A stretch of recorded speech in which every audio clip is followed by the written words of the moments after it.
Allahu wahdahu la syarikalah wa ashhadu anna sayyidana wa nabiyyana Muhammadan abduhu wa rasuluh wa habibuhu wa safiyuhu wa khaliluh. Allahumma salli wa sallim ala sayyidina wa maulana Muhammadin al-fatih lima ughliq al-khatimi lima sabaq nasiril haqqi bil haqq al-hadi ila siratikal mustaqim wa ala alihi wa sahbihi haqqa qadrihi wa miqdarihi al-azim. Rabbi zidna ilma wa wasi' lana fi arzaqina wa barik lana fi ma razaqtana wa ja'alna mahbubina fi qulubi ibadik wa a'izza fi uyunihim wa ja'alna wujaha fid dunya wal akhirati wa minal muqarrabin ya katsiran nawal ya hasanal fi'al ya qa'iman bila zawal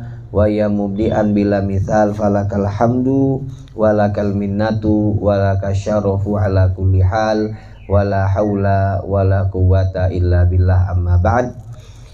Yang sama kita cintai, yang kita muliakan, seluruh daripada alim ulama, para asatidzah, para guru, para penerus dari perjuangan dakwah baginda Nabi Muhammad sallallahu alaihi wasallam yang tidak bisa saya sebutkan nama-nama beliau satu persatu tanpa mengurangi ta'zim rasa hormat saya kepada antum semua, kepada para anak didik dari Dayah Ulumul Quran yang insya Allah antum selalu mendapatkan kemudahan, mendapatkan kelancaran dari Allah Subhanahu wa Ta'ala agar bisa mempelajari, memahami ilmu yang menjadi bekal untuk kehidupan dunia dan kehidupan akhirat. Amin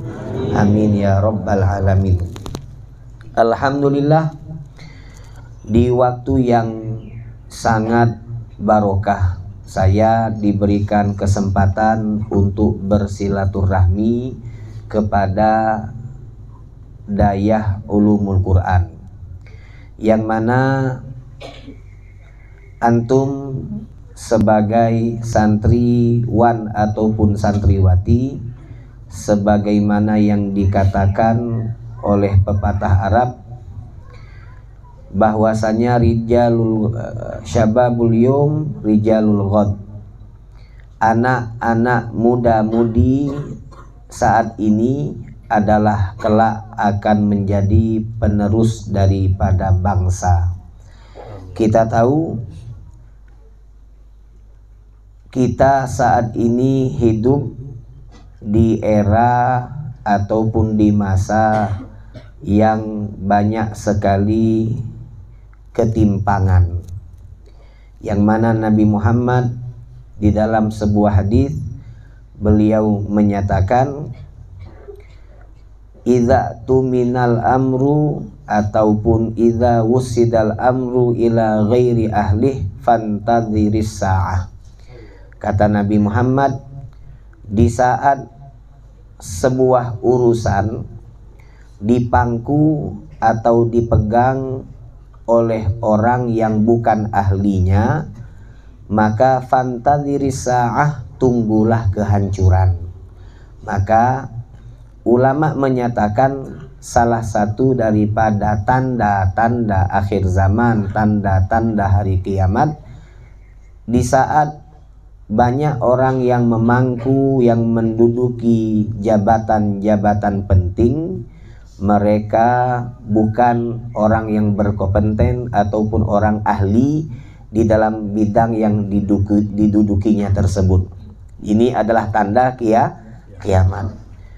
Tapi alhamdulillah, meskipun Nabi Muhammad sallallahu alaihi wasallam di dalam banyak hadis beliau menyampaikan tentang bagaimana sulit, bagaimana peliknya keadaan yang akan terjadi, yang akan dirasakan oleh umat di akhir zaman, yang saat ini sama kita rasakan, sudah kita alami. Walaupun begitu, alhamdulillah Nabi selain memberikan gambaran kesulitan, tantangan bagi orang umat yang hidup di akhir zaman, beliau juga memberikan kabar gembira.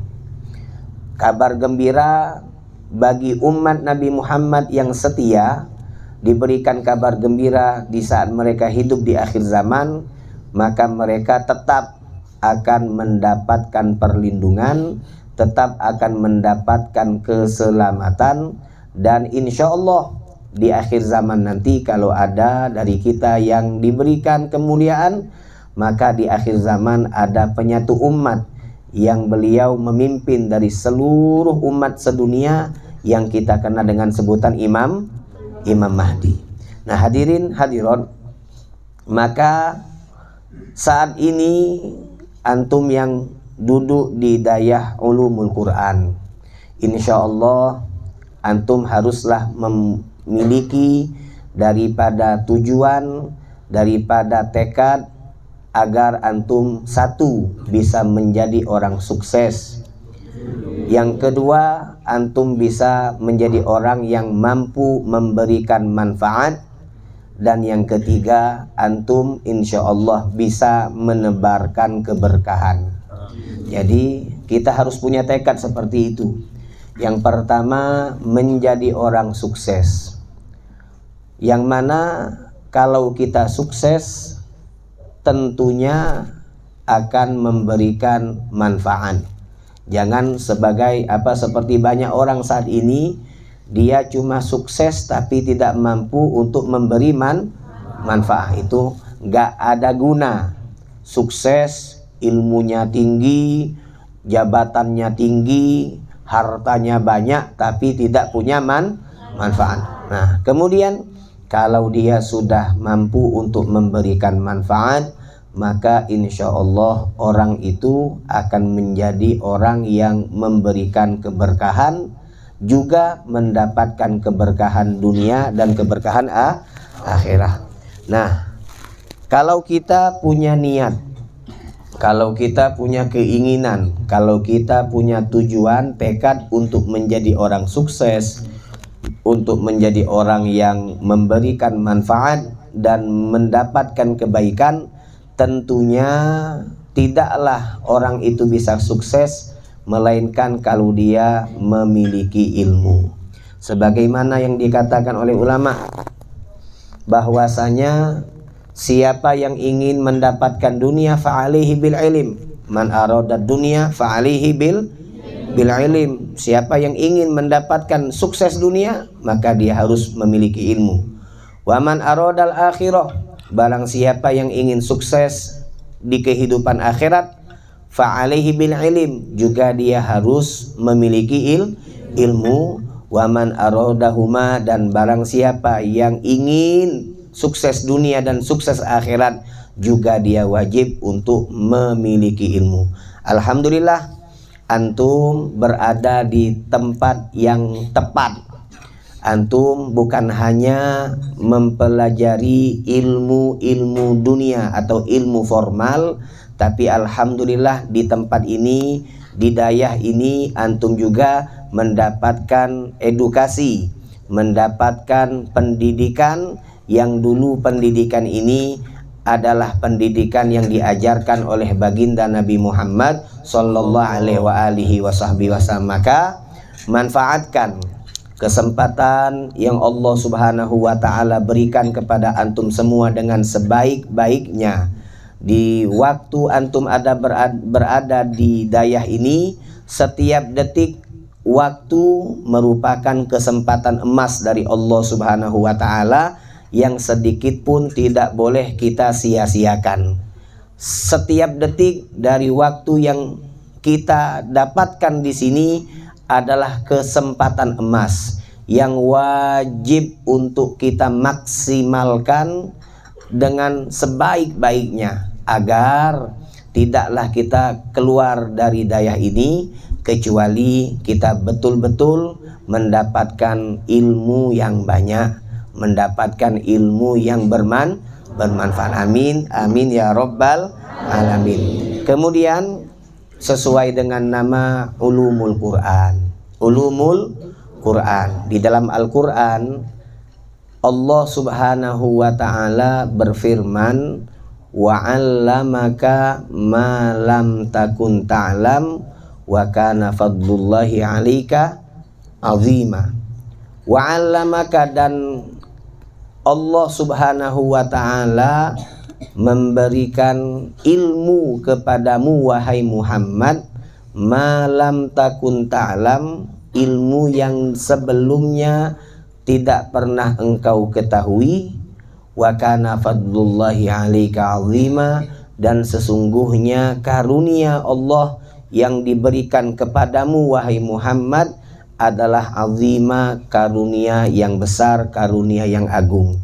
Maka dari ayat ini Allah menyebut ilmu yang Allah ajarkan kepada Nabi sebagai karunia terbesar.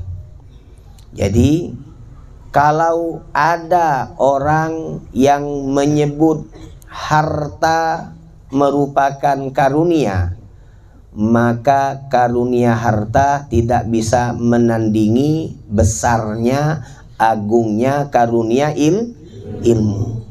Kalau ada orang yang menyangka bahwasanya karunia terbesar adalah jabatan, adalah ketenaran dan seterusnya, maka tidaklah ketenaran, jabatan itu bisa menandingi daripada karunia ilmu. Karena banyak daripada orang-orang yang kaya, orang-orang yang menjabat, kalau dia tidak punya ilmu, maka tadi dia tidak akan mampu untuk memberikan manfaat, apalagi memberikan keberkahan, apalagi mendapatkan keberkahan.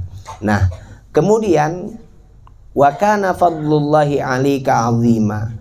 Kalau kita tahu karunia ilmu itu adalah karunia terbesar yang Allah berikan, maka tentu kita wajib untuk mempersiapkan diri kita untuk mendapatkan karunia besar tersebut. Jadi orang itu nggak sembarang untuk mendapatkan karunia Allah. Di dunia saja tidak semua orang kaya, ya kan? Ada yang kaya, ada yang miskin. Pilihan Allah. Ada yang Allah pilih hidupnya miskin, ada yang pas-pasan, ada yang diberikan kekayaan luar biasa melimpah.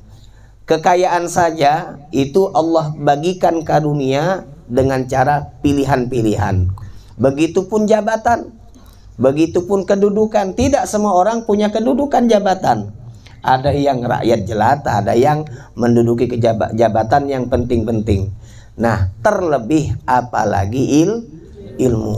Allah tidak akan memberikan karunia ilmu kepada sembarang orang.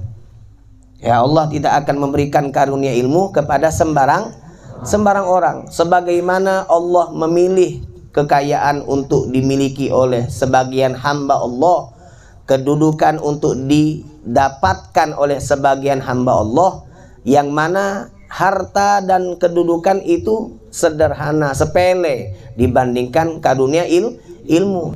Ilmu, terlebih ilmu Nabi Muhammad sallallahu alaihi wasallam, atau yang kita sebut dengan ulumul Quran. Ulumul Quran itu ilmunya Nabi, karena Nabi Allah utus sebagai penterjemah Al-Quran.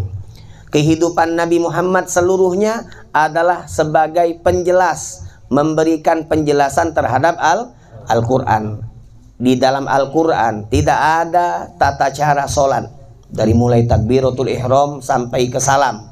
Yang ada di dalam Al-Quran sebatas perintah kewajiban sholat. Inna sholata kanat al mu'minina kitaban mauquta. Cuma dijelaskan sholat itu wajib, cuma dijelaskan puasa itu wajib, cuma dijelaskan haji itu wajib. Nah, tapi bagaimana caranya? Itu tidak dijelaskan di dalam Al-Quran. Allah memberikan wewenang untuk menjelaskan Al-Quran itu kepada baginda Nabi Muhammad, sehingga di dalam sholat Nabi mengatakan shollu kama ra'aitumuni usolli. Kemudian di dalam ibadah haji Nabi mengatakan khudhu anni manasikakum. Kalau mau ibadah haji maka manasiknya, tata tertib, tata caranya ambillah, pelajarilah dari tata cara yang aku ajarkan kepada kalian. Nah ini, jadi ulumul Quran adalah simbol sosok baginda Nabi Muhammad. Jadi kalau kita baca ulumul Quran, itu langsung kita nyambung. Ini maksudnya ilmunya Nabi Muhammad Sallallahu Alaihi Wasallam. Nabi orang yang mulia, bahkan yang paling dimuliakan oleh Allah. Maka ilmunya Nabi Muhammad otomatis ilmu yang paling mulia, yang paling istimewa dibandingkan ilmu-ilmu yang lain. Maka Allah tidak akan memberikan karunia ilmu istimewa kecuali kepada orang-orang yang istimewa. Nah, menjadi pertanyaan, bagaimana cara kita agar bisa mendapatkan keistimewaan tersebut? Bagaimana cara kita untuk mendapatkan bagian yang banyak dari ilmu tersebut, ilmunya Nabi Muhammad? Di dalam ayat lain Allah menyatakan, wattaqullah wa yu'allimukumullah. Bertakwalah kalian semua kepada Allah, maka Allah akan memberikan ilmu-ilmu kepada kalian.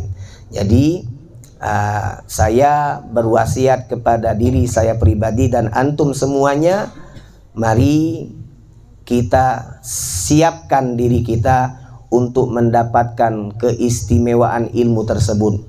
Ilmu Nabi Muhammad yang tidak terbatas, yang tidak bisa dibatasi luasnya. Maka siapkan diri kita untuk mendapatkan karunia Allah yang ada di dalam ilmu-ilmu Nabi Muhammad dengan cara kita bertakwa kepada Allah Subhanahu wa ta'ala. Ilmu yang bukan hanya hafal, ilmu yang bukan hanya saya pernah belajar, tetapi ilmu lebih daripada itu, ilmu yang mengajarkan kita bagaimana cara kita untuk mengambil daripada sikap, bagaimana cara kita untuk bermuamalah dengan Allah dan bermuamalah dengan manusia. Karena saat ini banyak orang yang alim, banyak orang yang mengerti, dia hafal ini, dia pernah belajar ini, tetapi sikapnya, tetapi langkahnya, tetapi kebijakannya tidak sesuai dengan apa yang diajarkan oleh Nabi Muhammad. Dia memang belajar, saya pernah belajar Fathul Mu'in, saya pernah belajar I'anatul Talibin, saya hafal ini, saya hafal. Iya, pernah belajar, tetapi kalau dia tampil di masyarakat, kepekaannya terhadap situasi dan kondisi masyarakat itu nihil. Nah ini kita sekarang ini krisis orang-orang seperti ini, dan insya Allah antum bisa mengisi di kemudian hari di masa yang akan datang pos-pos yang kosong. Saat ini banyak pos-pos itu yang kosong. Ada orang yang ngerti tapi nggak punya manfaat. Dia ngerti tapi nggak punya manfaat di masyarakat, posnya kosong. Maka insya Allah antum yang belajar saat ini di daerah ini bisa menduduki pos-pos tersebut. Maka siapkan diri antum.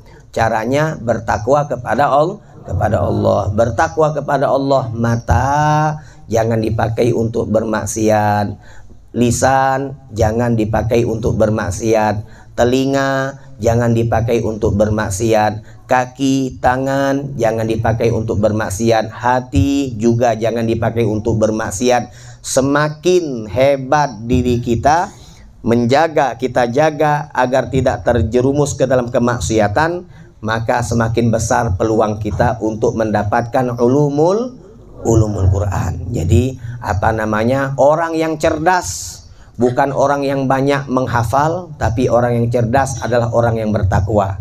Kalau dia bertakwa, maka yang dia pelajari bukan hanya banyak, tetapi yang dipelajari itu berkah, dan yang dia pelajari akan mendatangkan manfaat. Nah ini mungkin singkat yang bisa saya sampaikan. Saya malu banyak bicara di hadapan antum, di hadapan tengku-tengku, tapi sedikit sekedar sharing, bukan ceramah, sekedar sharing. Insya Allah kita selalu saling mendoakan, dan jangan lupa kita harus pasang niat sukses, manfaah, barokah. Sukses, harus sukses. Jadi apa, pinter-pinter ilmu dunia, ilmu akhirat. Biar apa namanya, kalau antum keluar sana jadi pedagang yang sukses, tapi yang ngerti ilmu agama. Nah, kalau antum jadi bupati yang mengerti ilmu agama. Kalau antum jadi dokter yang mengerti ilmu agama. Kan cantik, bagus seperti itu. Kalau sekarang ini banyak kita mengeluhkan apa, kedudukan, jabatan itu dipangku oleh orang-orang yang bukannya faham ilmu agama. Kalaupun faham ilmu agama tapi nggak manfaat. Nah, kita jangan seperti itu. Insya Allah antum sukses, antum manfaah, dan antum barokah. Amin amin ya rabbal alamin. Walafu minkum. Wassalamualaikum warahmatullahi wabarakatuh.